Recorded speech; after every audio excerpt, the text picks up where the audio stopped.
최근에 미국 콜롬비아 대학 비즈니스 스쿨 교수이자 세계가 인정하는 혁신 전문가인 리타 매크러스 교수의 Singing Around the Corner라는, 우리말로는 모든 것이 달라지는 순간이라는 그 제목의 책을 읽었습니다.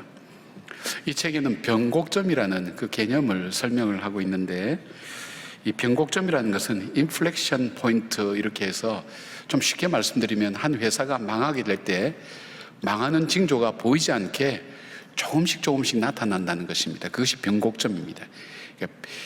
뭔가 이렇게 무너지기 직전에 이렇게 나타나는 보이지 않는 현상들, 그래서 아주 느리게 보이지 않게 나타나다가 이것이 어느 순간 드러나게 될 때는 걷잡을 수 없이 결국은 무너지게 되는 그런 이론을 얘기합니다. 그러면서 이 변곡점이라는 것은 위기만 가져다 주는 것이 아니라 하나의 기회가 될 수 있다고, 그 기회를 붙잡지 않으면 이 변화는 이 흐름 앞에 무너질 수밖에 없는 것이 바로 우리의 삶이나 기업이나 마찬가지라는 것이 그 내용입니다.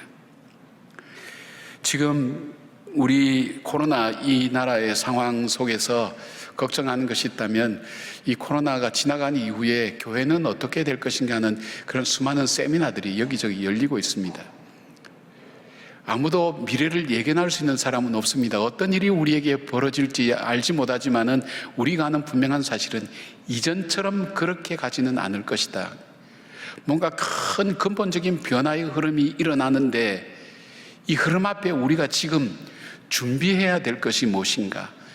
이 변곡점의 이 징조들을 바라보면서 어떻게 할 것인가? 그런데 이 변곡점의 징조들이 조금씩 나타나는 것이 아니라 코로나는 함께 많이 노출되기 때문에 어디서부터 어떻게 준비해야 될지를 알 수가 없다는 것입니다.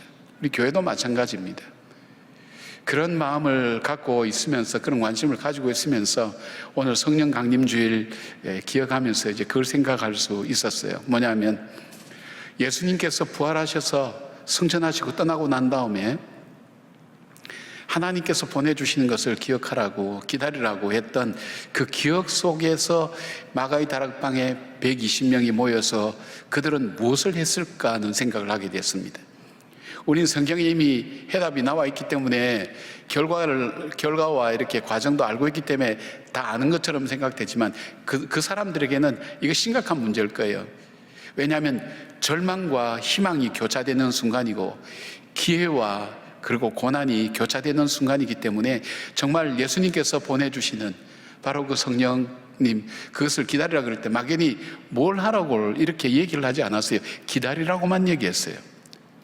여러분, 우리에게 일을 우리에게 시킬 때에 가장 어려운 상사가 어떤 사람인가 하면 알아서 하라는 것, 알아서 해봐, 얼마나 그 무서운 말인지 모릅니다. 굉장히 재량을 주는 것 같은데 그게 아니라 어떻게 하는지 두고 보겠다는 얘기도 그 속에 있지 않습니까? 바로 예수님께서 기다리라고 할 때 이들은 어떻게 했는가 할 때 바로 그들은 기도를 선택했습니다. 가장 절망적인 순간이면서도 가장 많은 기회의 여러 가지 길들이 열려지는 그 순간 그들이 선택했던 것은 기도였습니다. 그러면 그 생각을 했어요. 기도를 했다면 대체 무슨 기도를 했을까? 하나님, 우리 예수님이 부활했습니다, 안 계십니다, 보내준다 그랬는데 빨리 보내주십시오, 그 기도할까요? 물론 하겠죠. 지금 내 현실 속에 있는 어려움도 있습니다, 지금 내 상황이 지금 심각합니다, 그 기도도 했겠죠. 그러나 그들이 무슨 기도를 했을까? 주님께서 하신 말씀을 그들이 기억하면서 기다리면서 그들이 했던 기도가 뭘까? 어쩌면 오늘 우리가 이 위기 속에서 해야 될 기도가 그들의 기도가 아닐까 하는 생각을 했습니다. 근데 주기도문의 유대적 배경이라는 책을 쓴 브래더 영 박사에 의하면 헬라 원어적으로 볼 때 바로 이 이스라엘 120명의 사람들이 했던 기도는 그냥 프레이어, 기도가 아니라 더 프레이어, 쉽게 말씀드리면 주님께서 가르쳐 주신 주기도문을 기도했다는 것입니다. 왜일까요? 왜 그 주님께서 가르쳐 주신 기도를 그들이 가장 절박한 그 순간, 미래를 알 수 없는 그 순간에 그들이 기도했던 것이 왜 주님께서 가르쳐 주신 기도를 했을까요? 이 기도 속에는 기도 속에는, 주님께서 가르치는 이 기도 속에는 우리가 정말 기도해야 될 내용들이 이 기도 속에 담겨 있기 때문입니다. 우리는 주로 우리의 문제를 따라 기도합니다. 우리의 상황을 따라 기도합니다. 그러나 정작 우리의 삶을 진짜 지배하고 우리의 삶에 영향을 주는 가장 소중한 것들, 어떤 상황 속에서도 우리가 기도해야 될 귀중한 것들을 우리는 알지 못하는 것입니다. 우리가 알지 못하는 것을 주님이 가르쳐 주신 기도 속에 담아서 우리에게 말씀해 주신 것입니다. 주기도문이 담고 있는 기도의 형식과 내용과 순서에도 우리는 타고나지만은 무엇보다도 주기도문 속에는 우리가 놓치기 쉬운 우리 삶의 가장 중요한 주제들이 담겨 있기 때문입니다. 저와 여러분을 살리고 교회를 살리며 내 삶의 가장 중요한 순간에 드려야 할 기도의 내용이 바로 이 주기도문 속에 담겨 있기 때문입니다. 우리가 해야 될 기도가 주기도문 속에 있는데 그 기도의 내용이 뭘까요? 첫 번째는 주님께서 가르쳐 주신 기도에는 관계에 대한 중요한 것을 기억하고 기도하게 해줍니다. 관계에 대한 것. 인간이 살아가면서 관계가 얼만큼 중요한가는 여러분도 잘 아실 겁니다. 그러나 막상 이것을 가지고 이것이 기도 제목이다 하고 생각하는 분들은 그렇게 많지는 않을 겁니다. 미국의 카네기 공과대학에서 실패한 사람 10,000사람을 뽑았습니다. 가정생활, 직장생활, 사회생활에 실패한 사람 10,000사람을 뽑아서 이 사람이 왜 실패하게 되었는가를 집중적으로 연구하게 되었습니다. 근데 아주 재미있는 통계가 나왔어요. 이 사람들이 실패한 이유가 85%가, 그러니까 10,000명 중에 8,500명이 인간관계에 실패했다는 겁니다. 인간관계에 실패하면서 그들은 가정생활과 직장생활과 그들의 사회생활 속에 실패했다는 것입니다. 15%만이 재정이 약했다거나 지식이 없었다거나 아니면 주요 환경이 열악해서 실패한 그것이 이유지 실제적으로는 인간관계라는 것입니다. 하나님은 우리가 인생을 살아가면서 가장 소중하게 기도해야 될 주제가 무엇인지 알고 계시죠? 바로 주님은 우리에게 관계야말로 참으로 중요하다는 것을 말씀해 주고 있습니다. 그럼에도 불구하고 우리는 이 관계가 우리의 기도의 주제로 별로 잘 등장되지는 않습니다. 문제 있는 관계, 인간관계에 어려움이 생기면 기도해도 우리가 그보다 훨씬 더 폭넓은 관계가 오늘 내 인생을 만들어 간다는 생각을 우리는 별로 하지 않기 때문입니다. 하나님과의 관계, 사람들과의 관계, 자연과의 관계, 사단과의 관계, 우리 영적인 존재이기 때문에 사단과의 관계, 물질이나 지식이나 명예나 지위와 관련된 일들이 얼마나 우리에게는 많이 있습니까? 그 중에서도 하나님과의 관계는 모든 관계의 중심이면서 우선이면서 이 관계는 모든 관계를 질서 있게 만드는 굉장히 중요한 관계인 것을 말씀하고 있다는 것입니다. 그래서 먼저 하늘에 계신 우리 아버지를 부르게 하고, 그리고 가장 가까운 호칭인 아버지라고 부르게 하면서 하나님과의 관계가 우리가 어떻게 정립되어야 될 것인가 하는 것을 이 기도는 시작하면서 우리에게 알려주고 있습니다. 우리는 인생을 살면서 관계를 맺어야 할 것과 맺지 말아야 할 것에 대해서 분별하는 것이 얼만큼 중요하다는 것을 알게 됩니다. 잘못된 사상과 만났습니다. 잘못된 친구를 만났습니다. 잘못된 환경을 만났습니다. 우리에게 주어진 이 모든 것들이 잘못되게 될 때, 잘못 관계를 맺을 때에 우리의 인생은 치명적으로 실패할 수밖에 없다는 것입니다. 여러분 말씀드린 것처럼 요셉은 어떠했습니까? 그는 가정 안에서 잘못된 형제들을 만났습니다. 형제들한테서 팔렸습니다. 그러나 그 형제들과 바른 관계를 맺었습니다. 왜요? 하나님과의 관계가 바로 맺어지니까 그 자기를 팔아버린 형제들과 바른 관계를 맺었습니다. 바른 관계를 맺기 위해서 요셉이 한 것이 뭡니까? 용서입니다. 보디발의 아내가 유혹에 왔습니다. 얼마나 자기에게 감미로운 유혹이었을까요? 그러나 그와 바른 관계를 맺었습니다. 해서는 안 될, 불륜을 저질러서는 안 될 그 관계를 그는 정리했습니다. 맺지 말아야 될 관계를 그는 분별하고 하지 않았던 겁니다. 바로와의 관계를 바로 맺었습니다. 그래서 바로 왕으로부터 인정과 사랑도 받았습니다. 감옥에 가서도 간수들과 죄인들과의 관계도 바로 맺었습니다. 더 나아가서 흉년이 올 때에 어떻게 그가 대해야 될지, 풍년이 올 때 어떻게 될지 아는 그 관계도 그는 알고 있었습니다. 바른 관계를 할 때에 그 인생의 불행과 어려움과 시련이 닥쳐왔지만 그곳에 휩쓸리지 아니하고 자기 길을 걸어갈 수 있었던 요셉의 삶을 보십시오. 관계의 축복이 얼만큼 중요한가. 요셉은 단순한 관계뿐 아니라 그 관계를 축복의 관계로 만들어서 결국은 하나님의 거룩한 축복의 역사가 이어지도록 만든 것을 보게 됩니다. 사랑하는 여러분, 우리는 가까이 해야 될 것과 멀리 해야 될 것, 사랑해야 될 것과 미워해야 될 것, 품어야 될 것과 버려야 될 것, 수없는 인생의 갈림길 속에 우리는 서 있습니다. 문제는 이 관계에 대해서 우리가 능력으로 분별하거나 이것을 잘 분류해낼 줄 아는, 컨트롤할 수 있는 능력이 우리들 속에 없다는 것입니다.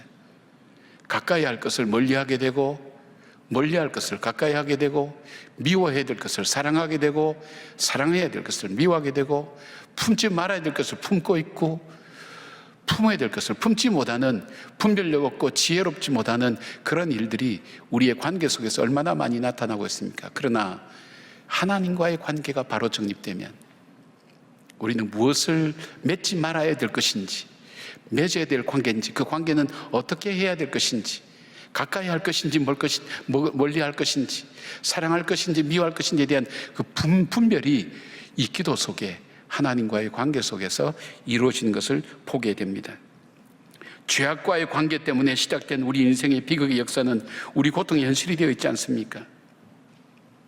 사랑하는 여러분, 누구와 어떤 것과 무슨 관계를 맺어야 될지에 대한 지혜와 능력이 어디서부터 나옵니까? 바로 하나님께로부터 나옵니다. 바로 그것을 기도하도록 주기도문은 우리에게 일깨워주고 깨닫게 해주시고 그것을 기도하게 하는 것입니다.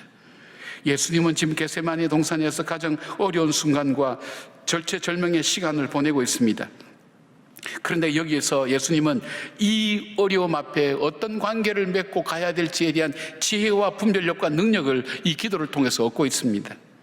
그래서 가장 피하고 싶었던 십자가의 길로 가게 됩니다. 왜냐하면 하나님과의 관계가 가장 중요하고 우선순위의 관계였기 때문입니다. 그래서 가장 피하고 싶고 고통스러운 길이었지만 하나님께 순종하는 길을 선택합니다.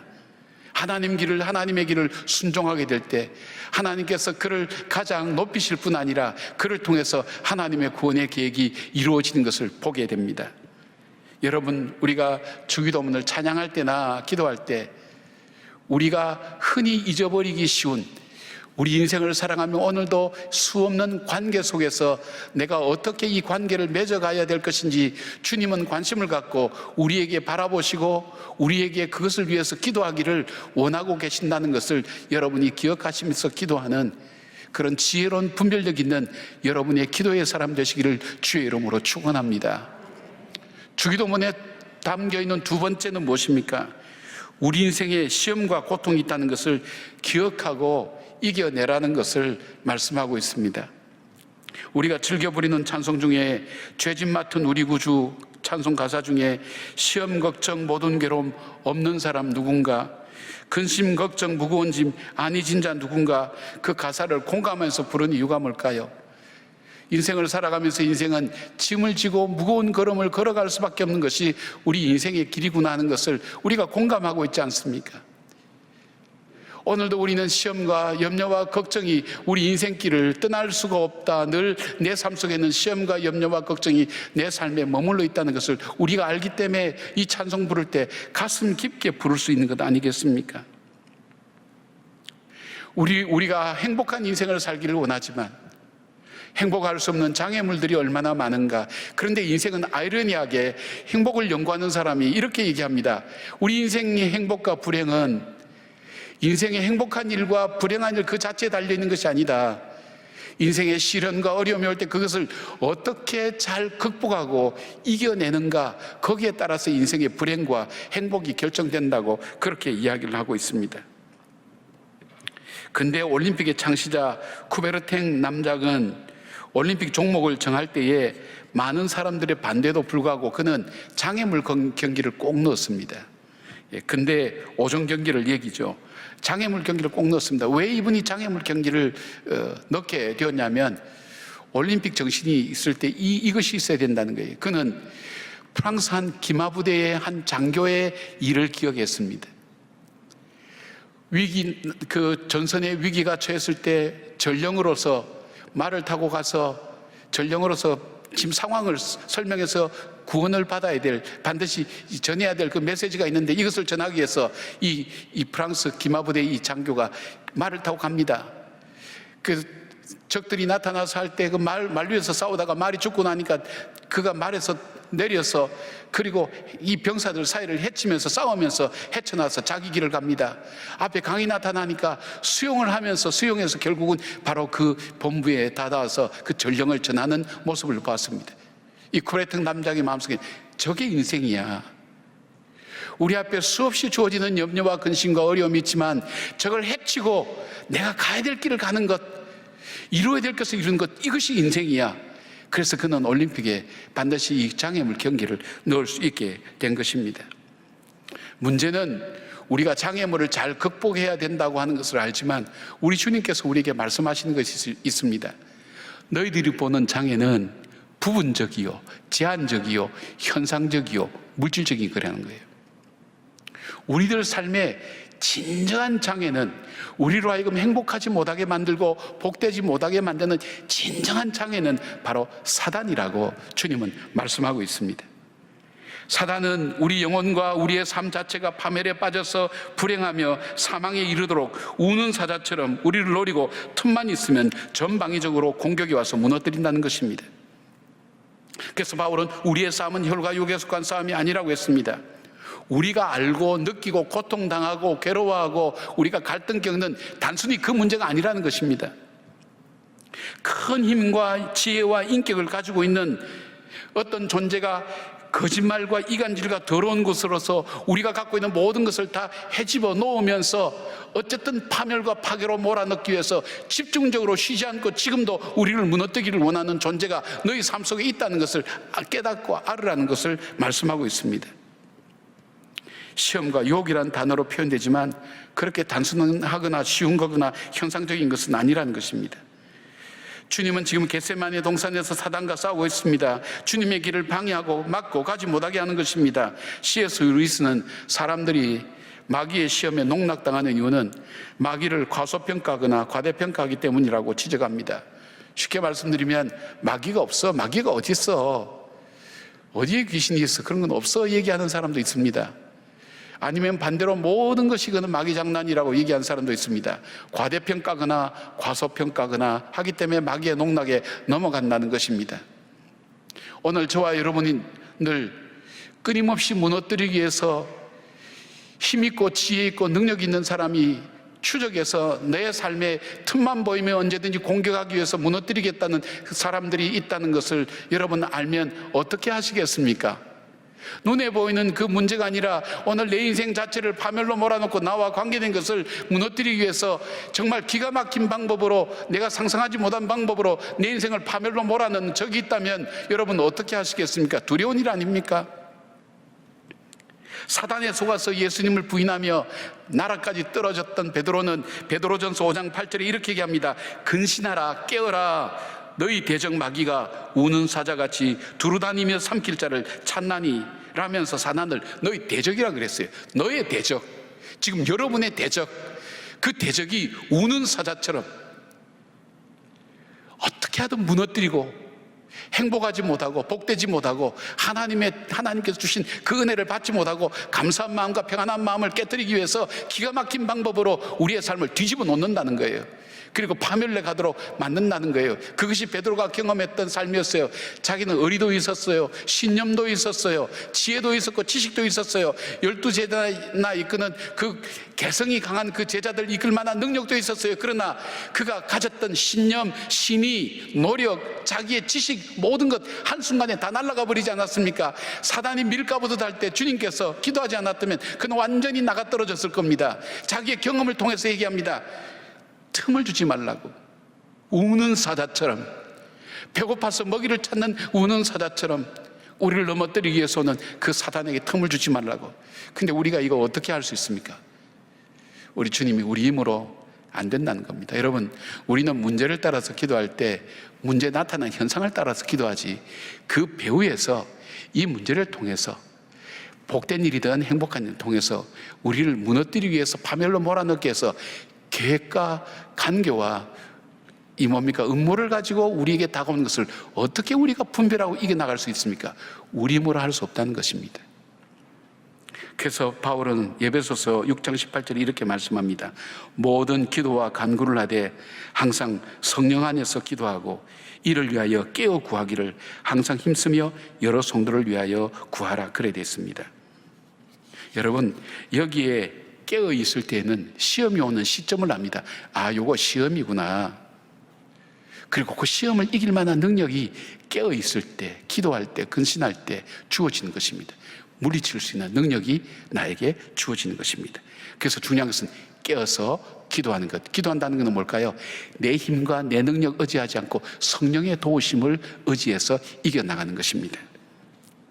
우리의 이성이나 지식이나 경험이 아닙니다. 성령의 도움입니다. 여러분, 우리가 편할 때에 나는 언제까지나 예수 믿고 이렇게 편안하게 잘 지낸다 생각할 때가 있을 줄 압니다만은, 그러나 사실은 그때가 가장 위험할 때입니다. 왜냐하면 방심하기 때문입니다. 우리가 어려울 때는 그때가 가장 우리에게 더 위험할 때입니다. 왜 그렇습니까? 우리는 쉽게 포기하기 때문입니다. 정체를 모르는 적들과 싸워야 되기 때문입니다. 영적으로 잠잘 때는 우리는 하나님 앞에 나가지 못합니다. 우리 주님께서 가르쳐 주신 이 기도에는 너희들이 눈앞에 보는 단순한 그 시험과 그 방해가 문제가 아니라 엄청난 영적인 세력이 너로 하여금 무너뜨리고 파괴하기 위해서 끝까지 포기하지 않고 이 끝나지 않는 이 전쟁을 끊임없이 일으키는 그 존재들이 너희들 속에 있는데 그것을 너희 힘으로 이길 수 없다는 겁니다. 어떻게 해요? 성령 안에서 기도하라는 거예요. 이 기도가 주기도문 안에 포함되어 있다는 거예요. 여러분, 기도를 못하면 이렇게 문제를 따라서 그냥 계속 그렇게 기도하는 것만 아니라 정말 내가 기도해야 될 것이 뭔지를 모르면 주님이 가르쳐준 기도만 계속해서 반복해서 기도하셔도 얼마나 좋은 기도인지 알 수가 없습니다. 나도 잘 모르면서 정말 드려야 될 기도를 드리게 된다니까요. 그러나 나는 논리 있고 조리 있고 그리고 합리적이고 이성적이고 말 잘하고 그렇게 해서 기도한다 할 때, 그러나 그럼에도 불구하고 그 속에는 우리 영적인 세계를 보지 못하면 영적으로 마귀에게 타격을 줄 수 있는 기도를 우리는 하지 못하는 거예요. 그래서 주님께서 우리에게 성령 안에서 깨어서 기도하라고 그렇게 말씀하는 것입니다. 사랑하는 여러분, 주기도문을 묵상하면서 기도해 보십시오. 주님께서 우리가 눈앞에 보이는 이 일보다도 그 너머에 우리로 하여금 불행하게 만들고 우리를 파괴하는 어둠의 영들의 역사들이 훨씬 더 많다는 것을 우리로 하여금 일깨워 주시고, 깨어서 근신하며 성령의 도우심, 우리 자신만의 힘이 아니라 하나님, 내 지식이 아닙니다. 내 의지가 아닙니다. 내 경험이 아닙니다. 내가 갖고 있는 어떤 소유나 능력이 아닙니다. 성령께서 도와주시지 아니하면 나는 이길 수 없습니다는 영적인 기도와 권세와 능력이 바로 이 주님이 가르쳐 주신 기도 속에 있다는 것을 믿는 여러분 되시길 바랍니다. 세 번째로, 주기도문 속에는 하나님이 가장 기뻐하시는 감사와 찬양의 기도를 바로 하게 합니다. 다윗은 가장 험난하고 힘든 인생을 살았던 사람입니다. 그럼에도 불구하고 목동에서 왕이 된 사람이며 하나님 뜻에 합당한 사람이라는 최고의 칭찬을 들었던 사람입니다. 목동에서 왕이 되었다. 그 쉬운 얘기가 절대 아니죠. 근데 그는 그 이유에 대해서 시편 37편 4절에 이렇게 이야기합니다. 여호와를 기뻐하라. 그가 내 마음의 소원을 내게 이루어 주시리로다. 놀라운 결론입니다. 여러분과 저는 다 마음의 소원을 갖고 계십니다. 지금 그 소원을 이루기 위해서 우리는 달려갑니다. 거기에 목표를 가지고 생각을 가지고 마음을 가지고 정성을 기울입니다. 그런데 우리가 갖고 있는 마음의 소원을 가지고 그렇게 나가도 그것이 이루어집니까? 다윗은 이렇게 얘기합니다. 내가 내 마음의 소원을 이루기 위해서 내가 노력하고 애쓰는 게 아무것도 아니라는 겁니다. 진정 내 마음의 소원을 이룰 때는 바로 전능하신 하나님을 기쁘시게 하는 그 삶을 살 때 그 하나님이 이루어 주시는 삶, 그것이 바로 내 마음의 소원을 이루는 방법이더라는 것입니다.